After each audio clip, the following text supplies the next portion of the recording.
Salam, hər vaxtınız xeyir olsun. Deməli, çəkinin növbəti buraxılışı bu gün efirdədir. Bu gün deməli yay mövsümüdür. Biz yay mövsümündə daha çox əmlakdan, turizmdən danışırıq. Elə yerinə düşmüşkən bu gün Qəbələnin əmlakından bir mövzumuz var. Qonağımız da Vasif Musayev Qəbələdə əmlak işi ilə məşğuldur. Kifayət qədər də orada tanınır, yəni bu işlərlə məşğuldur. Uzun müddətdir artıq, hə? Vasif neçə ildir? 2 ildən artıqdır. Xoş gəlmisən Vasif, xoş gəlmisən. Necədir Qəbələdə vəziyyətində? Durğunluqdurmu yoxsa indi mövsümün sonudur da hal-hazırda? Təbii ki, mövsümün sonudur. Yəni bu halda mövsüm sonu olduğu halda, yəni turizm əvvəlki, yəni olaraq deyil, hansı ki başlanğıc kimi, yəni deyil ki, yəni hava yəni önəm daşıyır ən azından ki, bugünkü gündə tarix olaraq, təbii olaraq sezondur, ancaq hava şəraiti bir şey ki, sezonda isti basen istəyir qonaqlarımız. Bu artıq yəni sezonun belə deyək ki, yəni sonu olsa da ən azından çox böyük təsir göstərir. Vasif, insanlar bu isti hovuza öyrəşdilər elə bil. Məsəl bizim özümüzə də dəfələrlə olub yay fəslində. Hə deyirlər axşamlar biraz soyuq olur, yandırın onu. İzah eləyə bilmirsən ki, yəni bu Bir damcı yağış yağan kimi deyir bizə soyuq. hamı isti, hamı üşüyən olur. Nə məsələdir bu isti hovuz sevgisi? Hardan yarandı? Təbii ki, sevgi deyərkən bu gündən gələn qonaqlarımız ən çox da ailə gəlir, soyuq baseynə girərkən övladları yəni sonra onun əziyyətini çəkirlər. Təbii ki, indi Allah hər kəsin balasını saxlasın. Yəni övladlarımız sonra səhhətinə bağlı problem olmasın deyə bu nöqteyi nəzərdən müştərilər ən çox çalışdığı qədər istəyirlər ki, basen isti olsun ki, sabah bir sıxıntı olmasın. Belə bir məsələdə mən eşidirəm, mütəmadi olaraq Qəbələdə də öz evimiz var da. Qonaq gəlir Qəbəliyə, gəlir orada bir evdə qalır. Görür ki, yay mövsümündə ev tez-tez dolur, boşalır. Deyir elə buradan bir əmlak alım gedim. Bu saat maraq nə yerdədir Qəbələdə əmlak almağa? Əmlak dediyim yəni torpaq almağa. Torpaq almağa ya sonradan fikirləşdim ki, orada da bir ev tikməyə. Ən çox da üzr istəyirəm Əhməd. Kirayə kim ki gəlir gündəlik, məsələn, baxır oranın vəziyyətinə, şəraitinə falan, deyir bir torpaq alım, mən də burada bir ev tikim. Ümumiyyətlə bax Vasif, Qəbələnin ən bahalı olan ərazisi haradır? Torpaqların qiyməti. Ən ucuz olan yer haradır? Belə deyim də, yəni Qəbələni ümumi olaraq statistikada götürsək, təbii ki, turizm sahəsi olaraq yəni nəzərdə tutulur. Torpaq var ki, 1000 manata, 500 manata da var, hansı ki, ucqar bir yerdir. Ora təbii ki, hər kəs bəllidir ki, turistik bir zonu olmadığının əksini tapır ki, yəni məlum məsələdir, 1000 manatlıq, yenə deyirəm, yer gözəl ola bilər, amma turistik zona kimi deyil. Bu günlərin məsələn turizm üçün inkişaf etmiş hallarda bu gün Qəbələnin özüdür. Pastar məhəlləsi deyilən bir məhəllə var. Yəqin ki, hər kəs tanıyır. Qəbələnin Lunapark, Xanlar restoranı və Kanada yaxın olan bir ərazidir və Vəndam. Yəni hər kəs məlumdur ki, Qəbələ Vəndamı ilə, yəni turistik zona olaraq bu günlərin parçalamayaq, çünki Qəbələnin hansı bir yeri olur olsun gözəldir.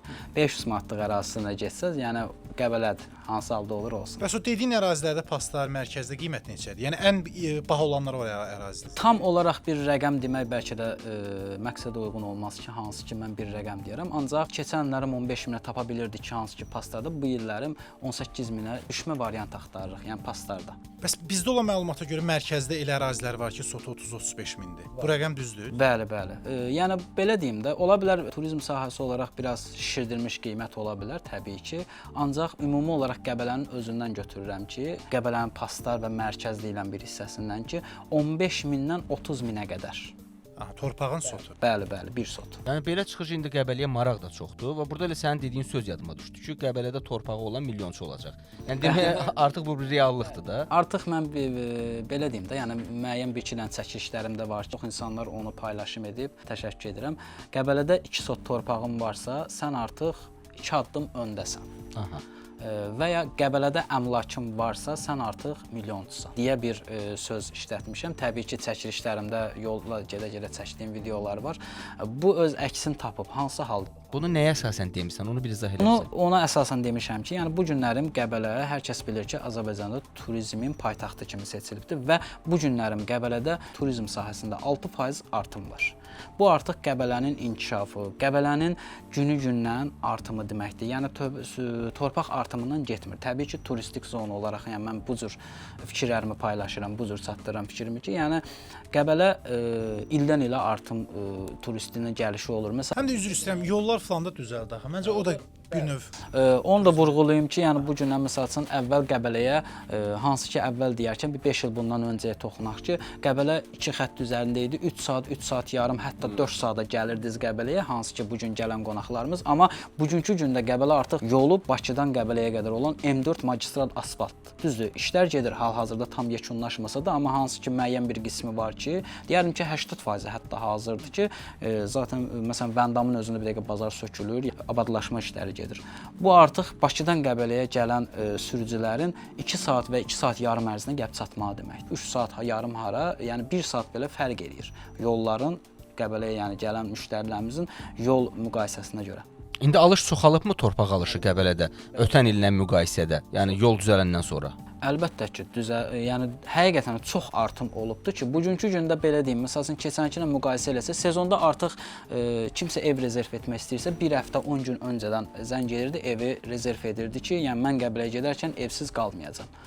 Hansı ki, bu gün gəlibdi, yığır ki, qardaş Qəbələdə mən ev istəyirəm, Qəbələdəyəm. Ona biz basenalı ev tapıb verə bilmirik. Bu artıq nədən irəli gəlir? Zaten yəni hamısı rezerv olduğu halda verə bilmirik. Bu onun halına gəlir ki, evlər çox olsa da belə müştərilər də çox olur. Yəni bu artıq turizm sahəsi olaraq Qəbələnin inkişafı deməkdir. O halda biz qonaqlara çox qonaq olub ki, mən özüm düşünürəm ki, qardaş, 7 gözəl otel var, ged ora, nə bilim filan yerə. Məcburən Garden otel deyək. Yəni otellərin adlarını sadalamışıq məcburiyyətdən. Çünki qonaq da Qəbələyə gəlibsə şərt deyil ki, məndə ev varsa qalacaq, yoxsa qonaqdırsa, yəni bu küçədə qalmayacaq ki. Hərdən elə olub ki, sadə evdir. Yəni basenasız evlər belə təklif etmişəm ki, qardaşım. Qardaş deyir ki, qardaş, 300 manat deyil, mən 500 manat verirəm. Amma mənə ev tap. Deyirəm, qardaş, olmayan bir halda tapa bilmirəm. Ancaq sizə sadə ev təklif edə bilərəm və otelləri. Müştəri də artıq belə deyək də, çıxılmaz vəziyyətdədir. Gəlib Qəbələdə qalıb, artıq nə desən onu da verib razılaşıb. Yəni bu o deməkdir ki, Qəbələdə nə qədər ev tikilirsə tikilsin, bunun hər zaman müştərisi var, olub olacaq. Bir də bu Qəbələ ilə bağlı danışmışkən, torpaq alanda biz əsas nələrə diqqət etməliyik Qəbələ zonasında? Qəbələdə ən çox diqqət edəcəyimiz nöqtələr, belə deyim, ərazi olaraq onu deyək ki, turistik bir zona. Məsəl üçün, bu günlərim ən çox toxunmaq istəyirəm. Mənim ən həssas bir yerdir ki, ora ki, bu günlərim məsəl üçün turizm sahəsi olaraq TikTokda baxır, məsəl üçün hansısa bir investor mi deyim, kimsə turizm sahəsinə, bazarına belə girmək istəyən bir müştəri girir TikToka ki, mən Qəbələdə əmlak almaq istəyirəm və ya torpaq alıb əmlak tikmək istəyirəm, hətta əmlakı qoyur qırağa, torpaq alıb əmlak tikmək istəyirəm. Baxır, görür ki, Vasif yazır, təqdim eləyir, hazır biznes satılır. Avtomatik o nə düşünür? Düşünür sadəcə ki, əgər bu xeyir gətirirsə niyə satılır? Hazır biznesdir də. Yəni hazır biznessə, hə, bu niyə satılır da? Yəni demək ki, bu iş yoxdur, bu işdə zəifliyi var. Nəsə insandır da. Yəni mən özüm də bilirəm ki, səbəb axtar, ayso. Axtardığı səbəbi bu cür mən belə yanaşıram ki, bu günlərim gəlib torpaq alıb ev tikmək istəyən hansısa bir ev sahibi, mülk sahibi gəlir, misal üçün ev tikmək istəyir, fikirləşir ki, mən 100 minlik bir ev tikəcəm, modern tipli ev tikəcəm və ya A-frame tikəcəm, yəni fərq etmir. Ən azından vəsait ayırır ki, mən 100 minlik ev tikəcəm. Və torpağa vəsait ayırır ki, mən 5 sot alacam, 20 min torpağa pul verərəm, 120 min var, bu qədər 100 min də evə vəsait ayırıram. Gəlir, misal üçün, ya 20 min olmur, 15 min olur. Gəlir məcburən nə eləyir? 3 min, 4 minlik ərazi axtarır. Çünki onun büdcəsi, torpağa ayırdığı büdcəsi budur. O halda alır, turistik zona olaraq düşünmür ki, yəni burada mənim evim necə işləyəcək, necə gələcək.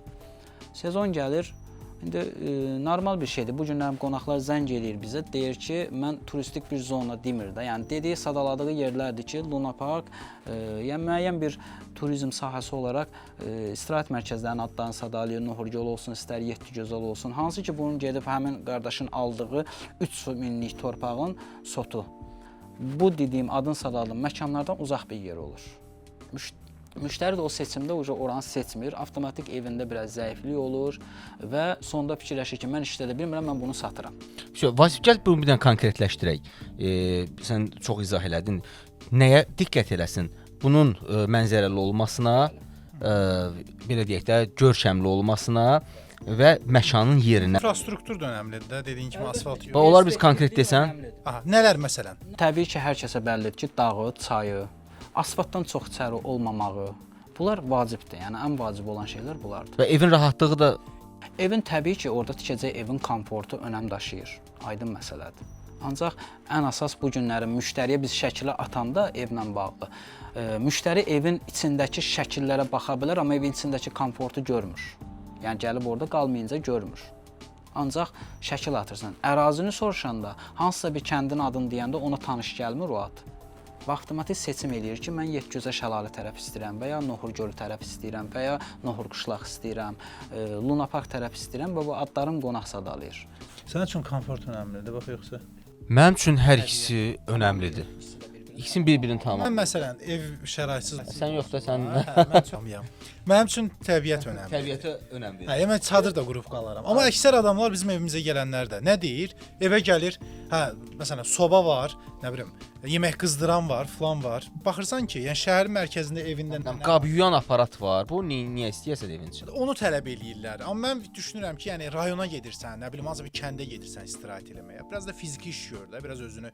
İndi yox, Vasifin dediyi sən nədir? Bu investor nöqteyi nəzərindən yanaşır da məsələ. Deyir investoram, cibimdə pulum var. Elə yerə investisiya elə ki, yəni pulun ölməsin də, düzgün elə və düzgün adamı tap. Seçimləri düzgün etmək lazımdır.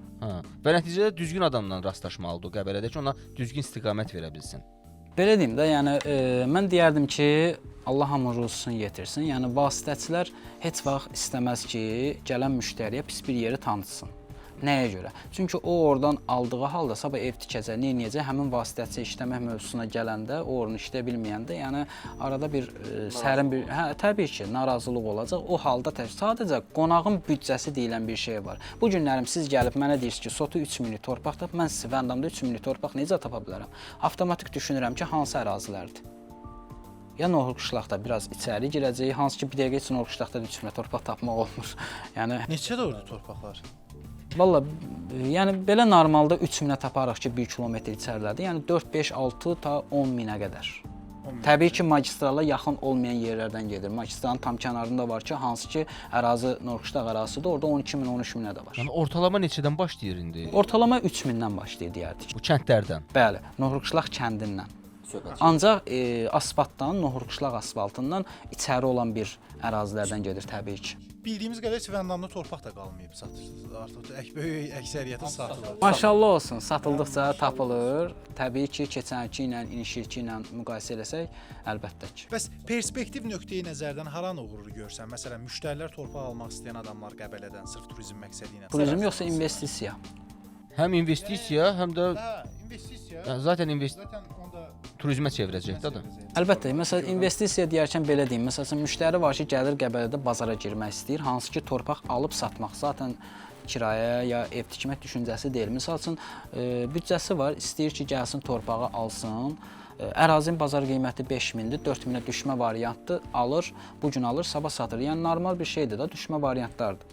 Bu gündən misal üçün elə bir ərazi var ki, orada gəlib aldığı torpaq 1 il ərzində qalxacağın ya 2 il, 3 il ərzində qalxacağın miqdar ki var, müəyyən bir summa ki var. Vəndamda misal üçün o 6, 7, hətta 1 il ərzində qalxar. Başqa ərazidəki statistika ilə götürürəm. Hansı ərazidir o? Misal üçün götürərik oranı biraz içəri kəndlərdə, yəni ola bilər elə bir kənd var ki, adını çəkməsini deyən bəlkə də nə dərəcədə düzgün olar. Yox, yəni tamam. İstəyirsən çək. Yəni həmin ərazidə deyirsən daha uğurlu olar, nəinki Vəndamda misal üçün. Daha acayip. Misal üçün bu cəmaət üçün maraqlıdır məncə. Çünki adamlar var bizim ətrafımızda tanıdığımız, bu dəqiqə Qəbələdən torpaq almaq istəyir. Əlbəttə ki, yəni bugünkü gündə gələn müştəri təbii ki, bayaqlarım qardaş dediyi kimi düzgün seçim. Yəni təkliflər deyilən bir şey var. Bu gün nə elə ərazi var ki, mən gələrəm müştəriyə deyərəm ki, bu ərazidən alaq. Hökmən ki, bu ərazini alaq, buradan bu qədər xeyir götürəcəyik. Hansı ki, amma o ərazidə alınan torpağın bazar qiymətini bu il alıb gələn satıramdırsa, sotunda 1000 manat fərq eləyəcəksə, Vəndamda gəlib, hansı ki, dediyim ərazidə 50 sot alıb, sotunda 1000 manat bir ildən sonra xeyir götürməkdənsə, Vəndamda gəlib 20 sot alıb o summaya, 50 yox, 20 sot az alıb, sotunda gələn satıb 2000 xeyir götürmək daha xeyirlidir. Ona görə onları daha məsləhət görsən. Və bax, belə bir məsələ var, deyir, heç kim öz ayranına turş deməsin. İndi təbii ki, bu işlə məşğulsan, yəni heç kim də öz işinə pis deməz. Sənin fərqliliyin nədir? Yəni, belə deyək də, müştəri ilə danışanda, ona, məsələn, mən yaxınlaşmışam, torpaq istəyirəm, tanımıram Qəbələnin ərazisini. Deyirəm ki, mən filan qədər büdcəm var, torpaq almaq istəyirəm, nə bilim, bir müddət sonra satıb üstünə pul tutmaq üçün, ya ev tikib pul qazanmaq üçün. Yəni ona nələri izah eləyirsən əsas? Vasitəçilər nələri izah eləməlidir? Hansı qaydalar var da, qızıl qaydalar belə? Belə deyim də sizə, məsələn bu gün gələn müştəriyə öz fikirlərini təbii ki, siz kimi mənlə paylaşarsan, mən ona kömək eləyə biləcəm. Ancaq o cür paylaşılmadığı halda mən ancaq ərazini təqdim eləyirəm. Müştərinin ilk öncə deyəcəyi şeylər məqsədi alıb satmaqdır və ya ev tikib kirayə verməkdir. Mən ona ilk öncə izah eləyirəm ki, qardaş, sən bu civarda aldığın torpaq hansı ki ərazidə tikdiyin evi bir ayın 20 günün, 25 günün qonağı olub 10 gün, 15 günündə boş qalacaqsa, məsəl üçün 5000 aldığın torpaqdan gedir ya 3000 aldığın torpaq. Gəl alaq 7000 civarında. Amma bir ayın bütün gün qonaq olmağın şansı daha böyükdür. Çünki ərazi baxımından. Mən də onu müqayisə edirəm ki, qardaş, misal üçün düşürük Tüntül. Gözəl kənddir, səfalı yerdir, gözəl yerdir.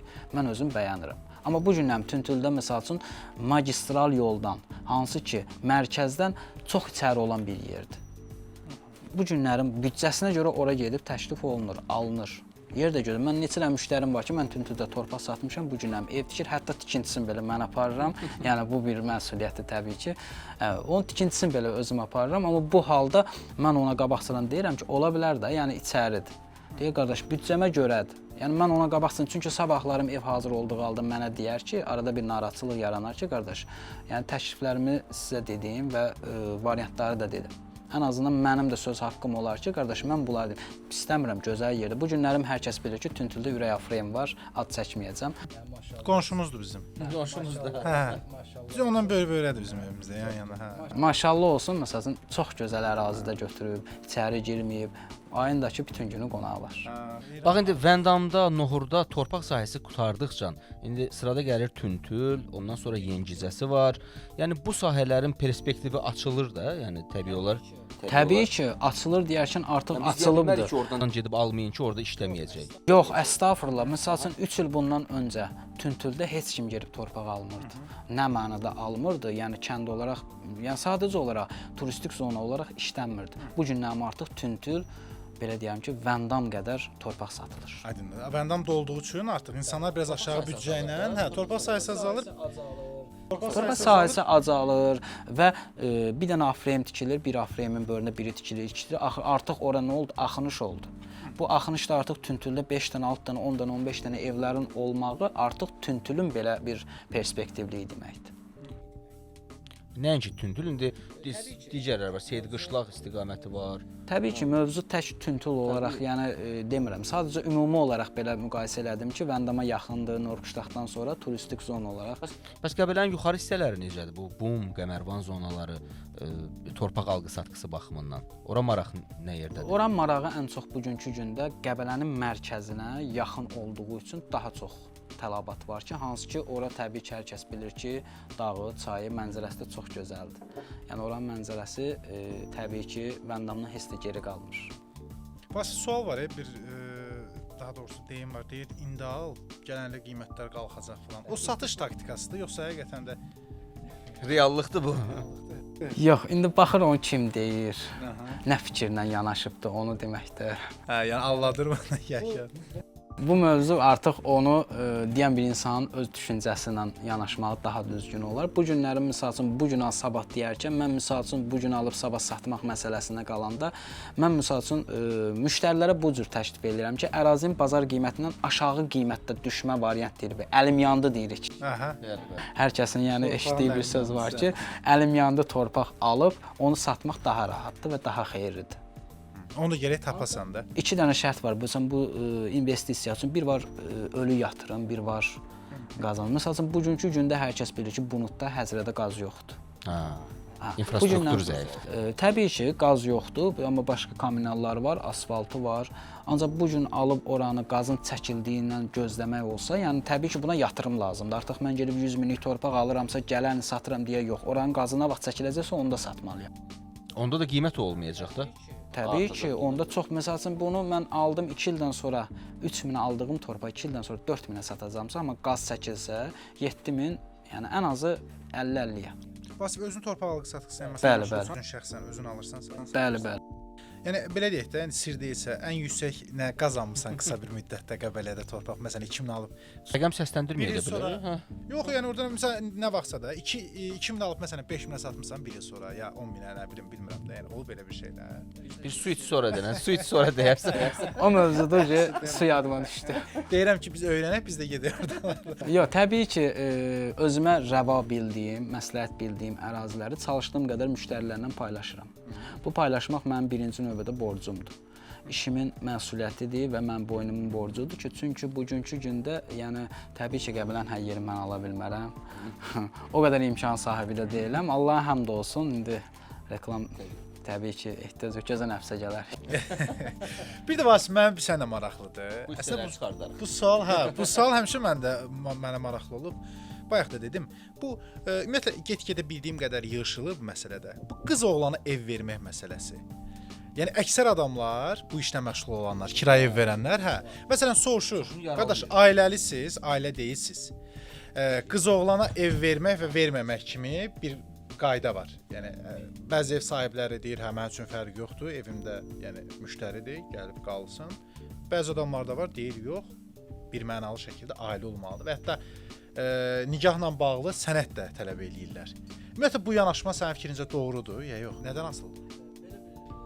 Belə bir məsələn mövzuya toxunmaq istəyirəm ki, yəni bu günlərim ailə olduğu halda biraz insan rahat olur hansı baxımdan ki, yəni problemlər, insan da yəni üzr istəyirəm hər kəsdən, təbii ki, izləyicilərdən ilk öncəki içki məclisi olur da, indi ailə də olsa, hansı halda olsa içki məclisi elədir ki, təbii ki, yüksək tonla danışıq, müəyyən mahnı səs tonu qaldırmaq, yəni ailə olduğu halda ailə bu şeylərə daha çox diqqət eləyir. Yaxşı, 5 dənə kişi, çox üzr istəyirəm. Getmişik istirahətə, heç xanım yoxdur aramızda. Bizim səsimiz daha bərk çıxacaq. İçmişik 5 kişidir. Həm güləcəyik, deyəcəyik, mahnı qoyacaq. Başqa məqamlar da var. Amma bir mövzuya toxunum ki, orada məsəl üçün o məqamlar var ki, 5 dənə kişiyə məsələn deyəndə ki, börüzdə ailə var, ən azından yəni bördəki ailənin olmağı onun səs tonunun özü belə aşağı düşünüb salmağı deməkdir. Amma o bir mövzuya toxunum ki, bəy xanım daha çox sakit olur. Nəyinə görə? Bəlkə də kimlərsə bu sözlə razılaşmır. Çünki bəy xanımla gəlibdi, sabah səsimi yüksək tonla qaldıraram, problem yaranar, evdəkilər bilə. Hə, artıq orada. Yox, mən sırf subay 2.